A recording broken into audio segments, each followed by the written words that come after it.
রাজ্যের কৃষকদের জন্য বড় সুসংবাদ। কৃষক বন্ধু প্রকল্পের খারিফ মরশুমের টাকা দেওয়া নিয়ে বড় ঘোষণা করা হলো। আপনারা জানেন যে কৃষক বন্ধু প্রকল্পের দ্বারা প্রতি বছর কৃষকরা চাষের সময় টাকা পায়। একবার রবি চাষ, একবার খারিফ চাষ। খারিফ চাষের টাকা দেওয়ার সময় হয়ে গেছে, এদিকে রাজ্য সরকারের তরফে টাকা দেওয়ার কোনো ঘোষণা করা হচ্ছে না। তাই কৃষকরা চিন্তায়, কবে দেওয়া হবে খারিফ মরশুমের টাকা। কৃষক বন্ধু প্রকল্পের খারিফ মরশুমের টাকা কবে দেওয়া হবে ঘোষণা করল রাজ্য সরকার। তবে সকল কৃষকদের খারিফ মরশুমের টাকা দেওয়া হবে না। তো কৃষক বন্ধু প্রকল্পের খারিফ মরশুমের টাকা কবে দেওয়া হবে, কারা টাকা পাবে না, সমস্ত কিছু জানিয়ে দেব আজকের এই ভিডিওটিতে এবং আপনাদেরকে প্রমাণ সমেত দেখাবো। তাই ভিডিওটি প্রথম থেকে শেষ পর্যন্ত দেখবেন এবং আপনি কোন জেলা থেকে দেখছেন অবশ্যই কমেন্টে লিখে জানাবেন। কৃষক বন্ধু প্রকল্পের ভেরিফিকেশন শুরু।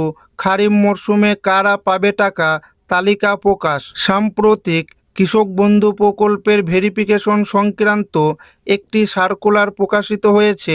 এর ফলে রাজ্যের বিভিন্ন জেলায় কৃষক বন্ধু প্রকল্পের তথ্য পুনরায় যাচাইয়ের কাজ শুরু হওয়ার খবর সামনে এসেছে। এখন প্রশ্ন, কেন এই ভেরিফিকেশন? এর প্রধান কারণ হলো প্রকল্পের তথ্য আপডেট করা। সরকারি বিভিন্ন প্রকল্পে বহু বছর ধরে তথ্য পরিবর্তন হয় না। অনেক ক্ষেত্রে মোবাইল নাম্বার বদলে যায়, ব্যাংক অ্যাকাউন্ট পরিবর্তন হয়, জমির রেকর্ডে পরিবর্তন আসে, এমনকি কোনো কোনো ক্ষেত্রে মৃত ব্যক্তির নামও তালিকা থেকে বাদ যেতে পারে। এই ধরনের অসঙ্গতি দূর করতে আবারও ভেরিফিকেশন প্রক্রিয়া চালানো হচ্ছে বলে সূত্রের তরফে খবর। যাচাইয়ের পর বিপুল সংখ্যক নাম তালিকা থেকে বাদ পড়তে পারে। কোন ব্যক্তির নাম বাদ যাবে তার চূড়ান্ত সিদ্ধান্ত সরকারের যাচাইয়ের পরেই জানা যাবে। বর্তমানে কৃষক বন্ধুর প্রকল্পের অফিসিয়াল পোর্টালও চালু হয়েছে এবং কৃষকদের তথ্য যাচাইয়ের কাজও চলমান রয়েছে। তবে এখনও পর্যন্ত কোনো সরকারি ঘোষণা আসেনি যে কৃষক বন্ধু প্রকল্প বন্ধ হয়ে যাবে। তবে গতকাল মুখ্যমন্ত্রী ঘোষণা করে জানিয়েছেন যে 30শে জুলাই পর্যন্ত কৃষক বন্ধু প্রকল্পের ভেরিফিকেশন চলবে। তারপর কৃষকরা অ্যাকাউন্টে টাকা পাবে। তবে তার আগে প্রকৃত উপভোক্তাদের সঠিকভাবে চিহ্নিত করার উপর জোর দেওয়া হচ্ছে। বিভিন্ন জেলায় কৃষি অফিস, পঞ্চায়েত অফিস এবং প্রশাসনের মাধ্যমে তালিকা প্রস্তুত করা হচ্ছে বলে জানা যাচ্ছে। যদি নাম যাচাইয়ের তালিকায় থাকে তাহলে আপনাকে নির্দিষ্ট ফর্ম পূরণ করতে বলা হতে পারে।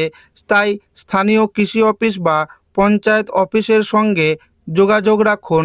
সাধারণত যেসব নথি যাচাই করা হতে পারে সেগুলি হলো আধার কার্ড, ভোটার কার্ড, ব্যাংকের পাসবই, জমির রেকর্ড এবং জমি সংক্রান্ত নথি।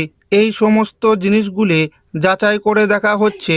যদি কারো তথ্য অসম্পূর্ণ থাকে, ব্যাংক অ্যাকাউন্টের সমস্যা থাকে, আধারের সঙ্গে মোবাইল নাম্বার লিঙ্ক না থাকে, জমির রেকর্ডে অসঙ্গতি থাকে অথবা তথ্যের মধ্যে বড় ধরনের কোনো ভুল থেকে থাকে, তাহলে ভেরিফিকেশনের সময় সংশোধনের প্রয়োজন হতে পারে।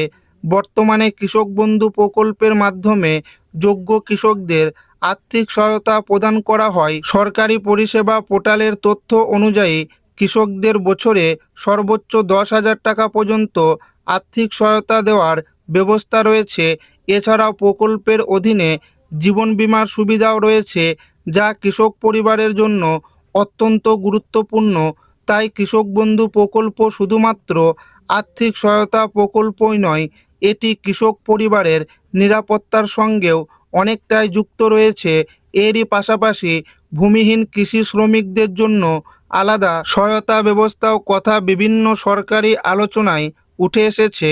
2026 সালের বাজেট সংক্রান্ত প্রতিবেদনে উল্লেখ করা হয়েছে যে ভূমিহীন কৃষি শ্রমিকদের জন্য বছরে 4,000 টাকার আর্থিক সহায়তা পরিকল্পনা রয়েছে এবং তাদের জন্য প্রকৃত ডেটাবেস তৈরি করা হবে।